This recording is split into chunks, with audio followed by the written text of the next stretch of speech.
Madam Chair, we are live and ready when you are. Thank you. I'd like to call to order the Seldovia Planning Commission regular meeting on Wednesday, February 3rd, 2021. Roll call, please. Yes. Mr. Lethine? Here. Ms. Gruber? Here. Mr. Forsberg? Here. Ms. Carluccio? Here. Approval of the agenda. I move for approval of the agenda. I second it. We have a motion and second. Is there any discussion? Is there any objection? The agenda is approved. And item D, approval of the minutes from December 2nd, 2020. Move for approval of the minutes. Second. Is there any discussion? Is there any objection? The minutes from December 2nd are approved.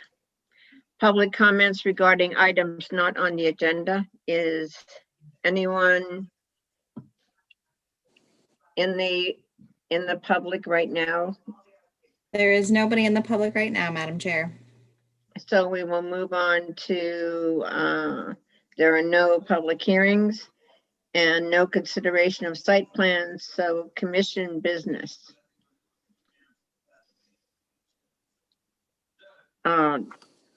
This is an informational item, the reappointment of myself for a term up until June 30th or sooner was approved by the council at their last meeting. And so we will move on to appointment of chair and vice chair. I'll open the floor for nominations for chair. I nominate Paulette for chair. Is there a second? I second. You all realize that this is just for 6 months or 5 months now. Are there any other nominations? Hearing none, we'll close nominations for chair and open them for vice chair. I nominate Roger.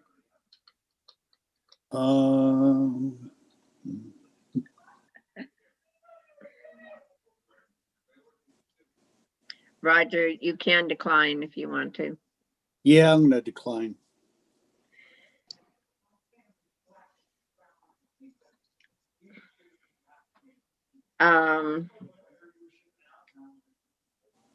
We can flip a coin right now. We have 2 other members on the committee.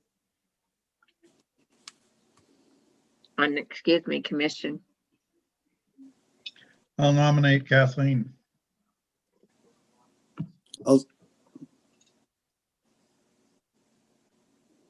I'll second it. Are there any other nominations? Seeing none, I'll close nominations, and since there were no other nominees, I've been appointed chair for the next 6 months and Kathleen for the next year. Item 3, upcoming training opportunity with local government specialist.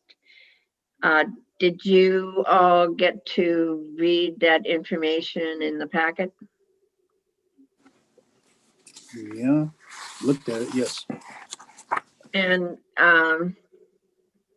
Heidi, would you like to comment on it, please? And Yes, thank you, Madam Chair. So this is on page 12 of your packet, and just a quick review. We were able to reach out to our local government specialist. It is a new gentleman in the seat right now, but previously we've had previous specialists for Seldovia come in and do Robert's Rules training with the city council and the community come in and they've come in and helped us do our codification. And there's a few other things that they've been really helpful with assisting.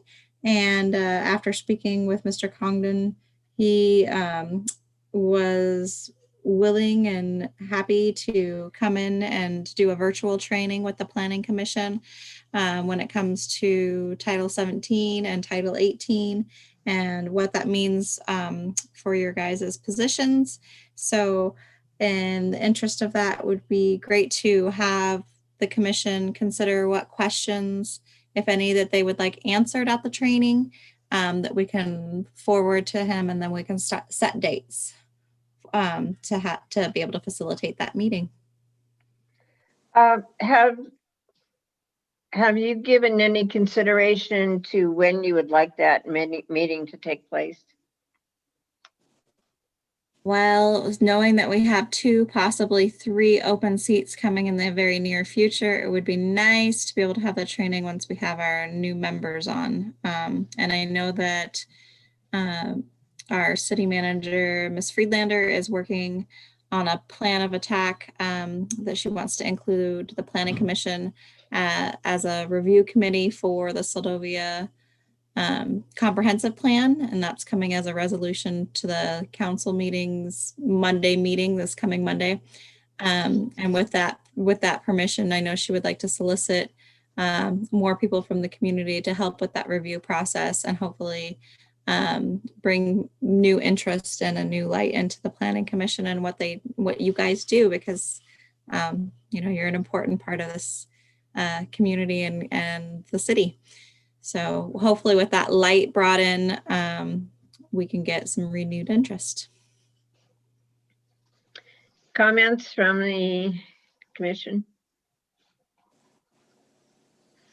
Yeah, I like the idea of them coming in, hopefully after we get a few more people. Like, I'm super honored that I was nominated, but I'm leaving not long after Polly. And so I'm hoping that we get some people in soon so that they can, kind of get into the groove of a meeting before we leave. And procedures of a meeting. And I kind of agree with Kathleen. I certainly always relish the opportunity to go to training. But at this point in time, I think that it's really would behoove us to get some new committee members and then do the training. So if we can work towards that goal, that would be great. And so let's go on to item 4, Seldovia Bay Ferry Dock Refurbishment Project. Staff. Thank you, Madam Chair. So this is going to be starting on page 13. This notice is also going to the to the Seldovia City Council meeting as part of the staff report, as the city manager report on Monday. It's come out after the comment period for the SVT Seldovia Bay Ferry Dock Refurbishment Project. The NEPA scoping, agency scoping process already took place, and the city of Seldovia was included. If you look at page, let me find it real quick. 19, you'll see where a city of Seldovia stated that, make sure I'm on the right one. And this would have come to the Planning Commission, but at the time, it did come to the Planning Commission. It's on page 20. 616, City of Seldovia Planning and Zoning Commission, and that states that there was mention of a requirement for a city building permit and the need to consult with the Kenai Peninsula Floodplain Administrator. Due to the timing of the deadline, the P&Z deferred action on this item to the City Council. And then at that point, then it's the previous page, page 19, where the city council discusses their requirements along with the other agencies, the borough, NOAA, ADF, and G. Everybody talks about what is going to be expected of the tribe before they continue with their project. With building permits, strongly emphasized from the city that would be a necessary process that they would have to take. And I just want to make sure to bring this to your attention since it was sent and forwarded on to the Planning Commission, and just to make sure that there isn't any action or further comment that's needed, even though the comment period is closed. Thank you. There's no one from the public, correct? So to comment on this. So comments from the commission?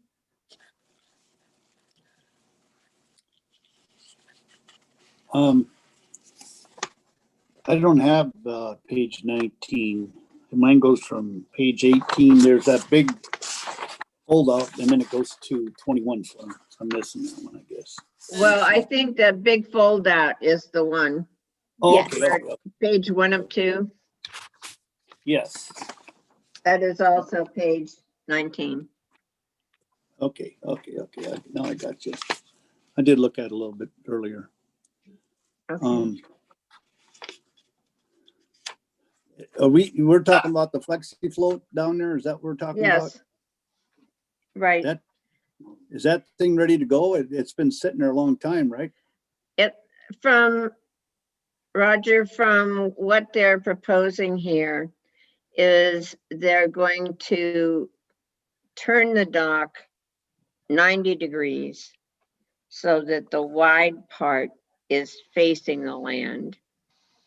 Right. And they're gonna move it closer to the shore. Okay. A question I got is, have they inspected that flexi float? They're I was not proud used of- that, Roger, they're not, according to their plans, they're gonna pull that dock. They're gonna pull the posts. Oh, that one's they're going going to- bye-bye? They're going to, from what I just read, the one they have there now has 6 posts. Those posts are coming out, and the new one is gonna have 8 posts. Okay, yeah, because the old one looks like it's ready to, Well, listing. I think they used it one time, correct? what, the flexi float? Yeah, I think they used it one time and found out that it was too flexible. Yeah, And they went back to using the city dock, but I guess they are anxious to get their own dock and to have their welcoming and discharge point over there by their building as opposed to on the city dock. sure. But Yeah.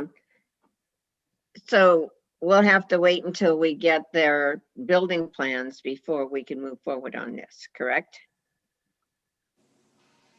Any other questions or comments? I noticed, I believe it was,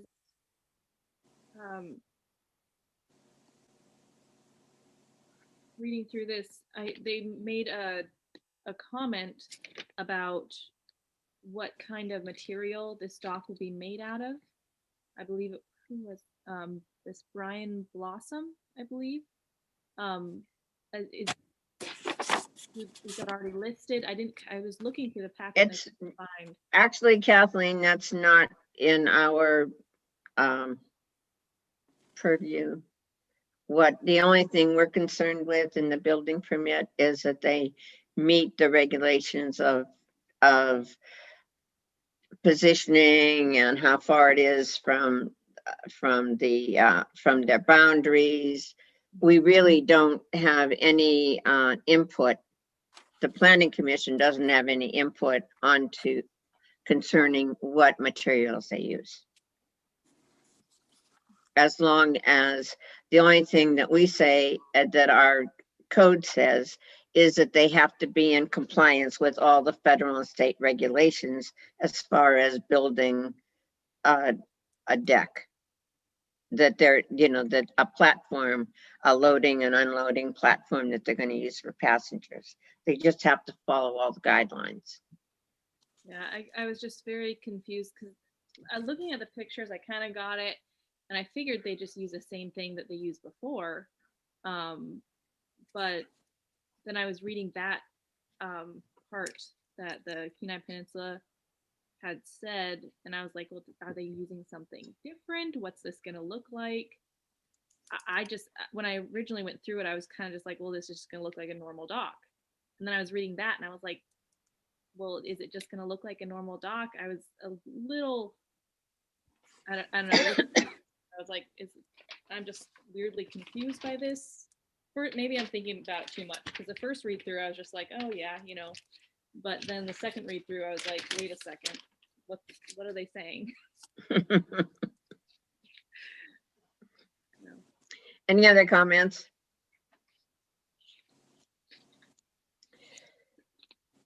Seeing none, I guess we can go on to the next item, which is staff reports. So this is you, Heidi.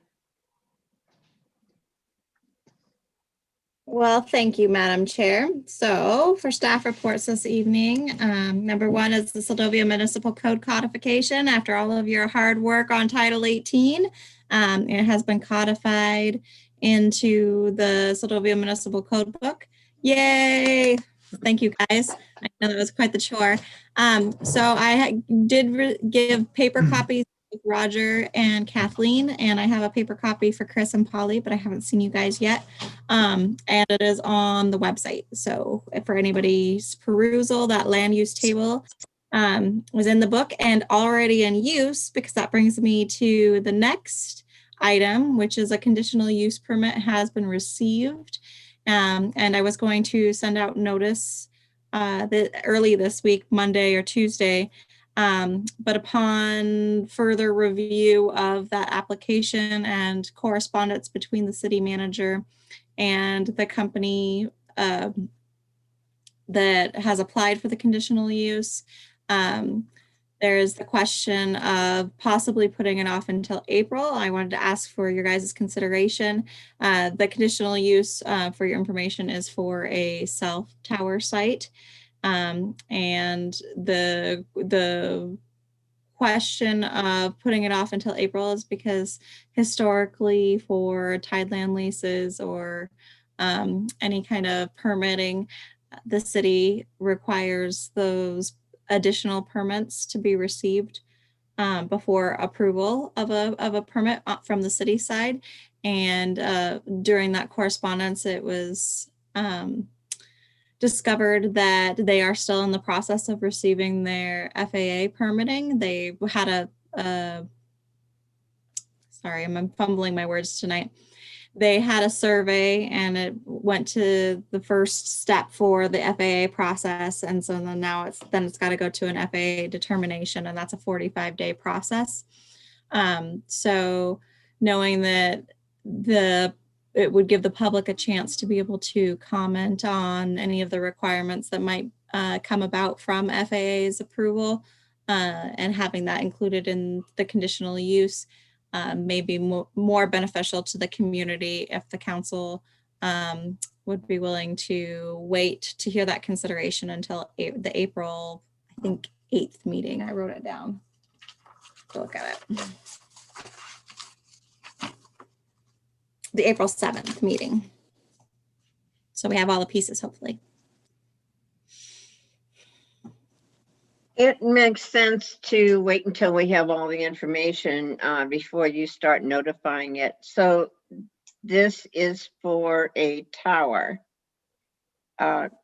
Is there anybody on the commission that knows anything about this other than what Heidi's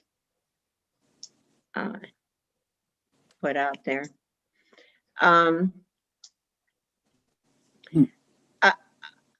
I think what I would like to see, where can you give us an idea, Heidi, where this is going to be? Yes, so it'll be on Winifred there, kind of right before you get to the school on the right-hand side. And sorry, I don't have the information for the packet yet. I was still working to put it together, but I do have that information at the office and was going to put it up with the notice for the March 3rd meeting, but didn't do that because we're hoping to put it off. But it is in a residential zone. That's why they have to have a conditional use. That new land use table put a utility facility for residential zone as a conditional use required. So that's why we get to review, or you get to review, which is a good thing because it gives it the chance for that public comment piece. Isn't that where ACS now has their facilities up there? Same neighborhood. It's like the next property over. Oh, okay. So the difference being that this is going to be what, 100 and some feet tall? They are proposing 105 feet. It'll be a 50 by 50 cement or concrete. Well, they're not sure of the material, but it'll be a 50 by 50 flat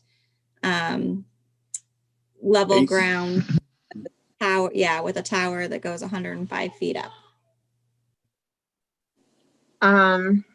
So we need to make sure within the area that is being notified, how close is that to the school?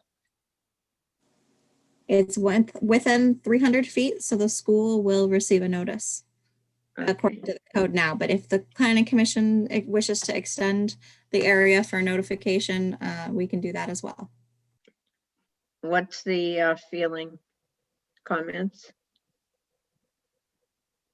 Notification who? The neighbor? Well, Or what? yeah, when we do a conditional use or a variance, we notify people within 300 feet of the particular piece of property that's going to be, it's going to be affected. So I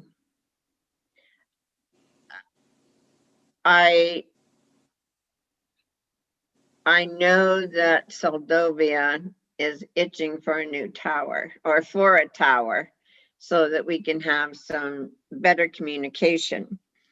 I just want to make sure that everybody is notified that needs to be notified. And if it's within 300 feet of the school, then we definitely have to notify them. And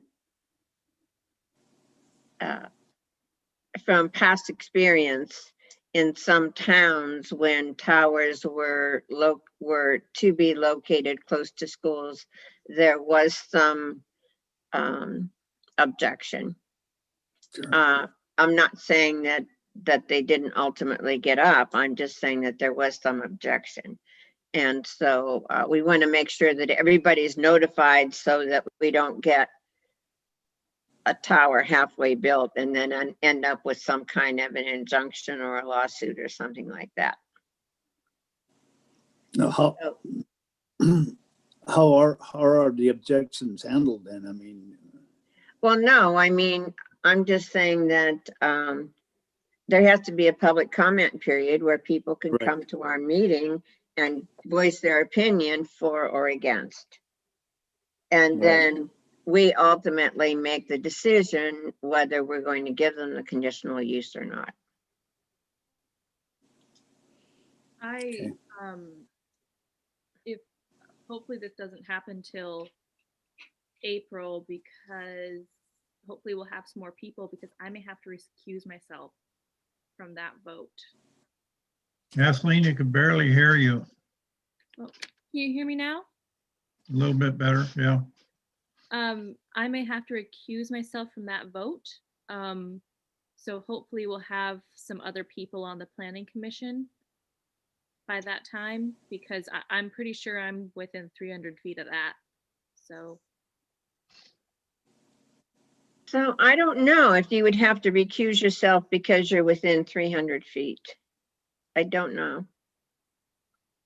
Maybe that's something that that you could check out for us, Heidi. Absolutely, I'll look into that. My understanding at this point is that you wouldn't have a significant financial impact. So I think that you'd probably in the clear, but I will double check and verify. Okay.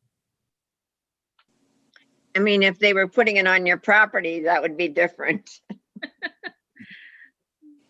Is there a target date that they want to build this thing?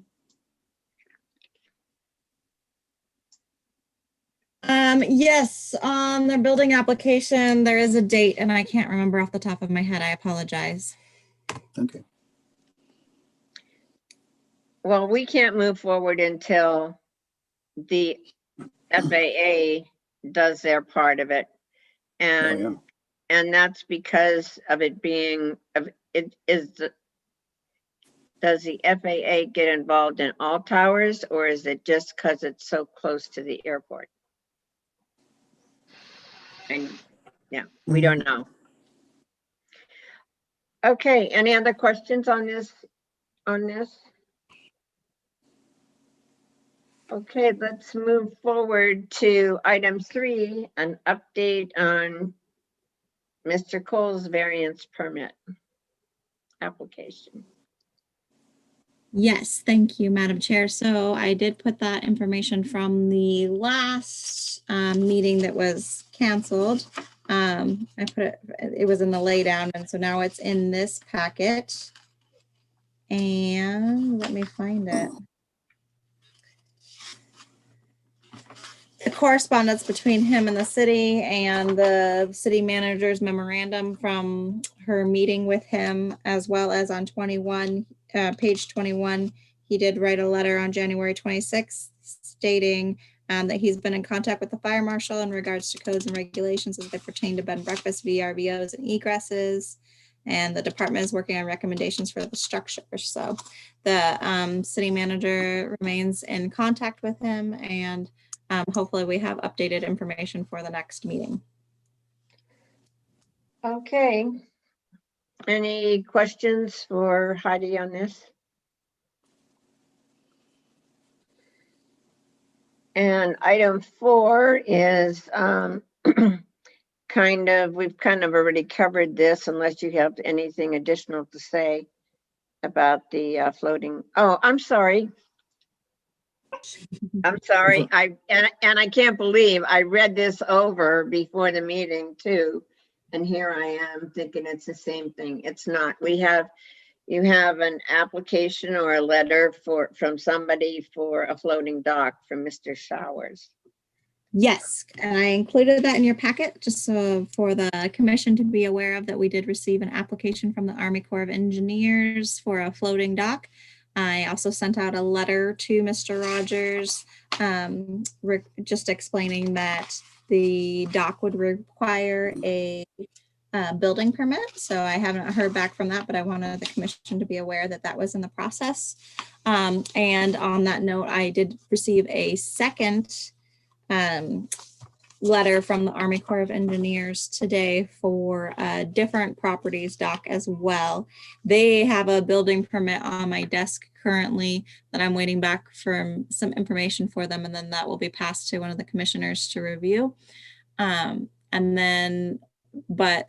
they do not have, part of that building permit does not include the dock. So that's one of the questions I have for them, is even though they have a picture of it on their plat, if as a potential project, if they are wanting to revise the building permit to include the dock at this point in time, or they're planning on putting on a secondary building permit, as Title 17 does require it for docks. Okay, the other thing in looking over the stuff I saw for the floating dock, there was a picture of the lot, but it didn't indicate anywhere on the lot where the dock was going to be located. And of course, that's primary for us. Correct, and that's part of the building permit piece. The picture of the property I pulled off of the KPB parcel viewer, but without having their plans, it's, I mean, we've got partially what they are, but we need that building permit piece to be able to proceed. Okay. Any questions for Heidi on that? No.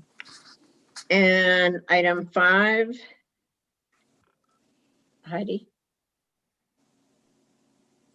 Yes, thank you. So part of what we're discovering with recent interactions for building permits or lack of building permits is that even though we have recently gone through a little bit of an update process on the building application, we really want to revamp our website language, include more of the code language, specifically nonconformity language on the building permit application itself and on the fact sheet, and then making sure to reiterate before the signature on the application for the building permit that whoever is applying has read Title 17 and Title 18 and is aware of the codes that govern planning and zoning. So just trying to beef it up a little bit more and hoping to have that coming your guys' way on the March 3rd meeting. I know that we've discussed in the past surveys or AsBuilt, and I think that we need to, even if we're not going to require an AsBuilt, because I know there's been a lot of pushback on that, we have to be able to determine where the lot lines are. And the best way to do that is with an AsBuilt. Now, of course, if somebody has a piece of property that's 3 acres and they're putting their house in the middle, we don't need an AsBuilt because, you know, they're not going to be anywhere close to the boundaries. But when we're talking about smaller pieces of property like we have in Seldovia, that 5 or 6 feet that we require is really important. And so I think that we need to have some kind of terminology in there that if they're not having an AsBuilt, then the boundary lines have to be easily, that you or I or somebody should be able to go out there and say, yes, here's the boundary line, and take a measurement in to get the exact measurement. And if we can't do that, I think that that we'll never be able to verify anything. We won't be able to verify if someone's building within their lot or not. And I think that it really has to be given some consideration that we have some language in there that's strong enough to require that. Other comments? Well, I totally agree with you, Polly. I think that's a necessity, but, you know, build some kind of criteria for it. Yes. Anyone else? I agree. That's, you need to know where, how close you can get and all that stuff, you know, the 5-10 foot closeness to the boundary. You gotta know that stuff. And that's, you know, one of the problems we're running into with Mr. Cole is that we don't really know where the property line is.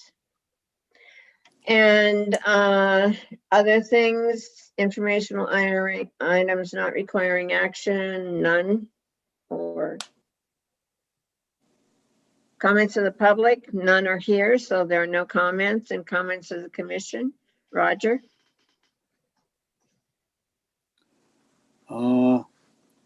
Looks like we got a lot of work ahead of us, huh? Looks like there, I mean, yeah. It'll be busy. Yes. Kathleen? I agree with you on the AsBuilt. It's very difficult. I know there's, like you said, there's been pushback, but I mean, lot lines have shifted. I mean, people have fences. I know there's been pushback and things, but I would like something on paper required that gives clear lot lines, because when people do get as-built, when people do get this exact perfect measurement, they might find out that it's not, even if they're like, oh, this is the fence, this is my property line. It's not always true.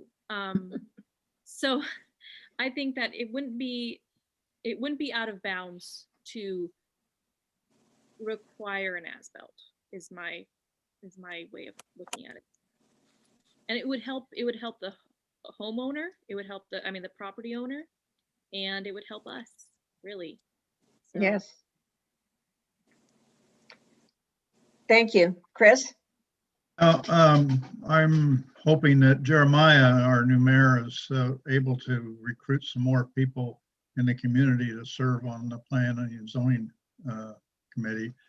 And I, as a person who has turned 80 this year, I am resigning from the planning commission effective as of now.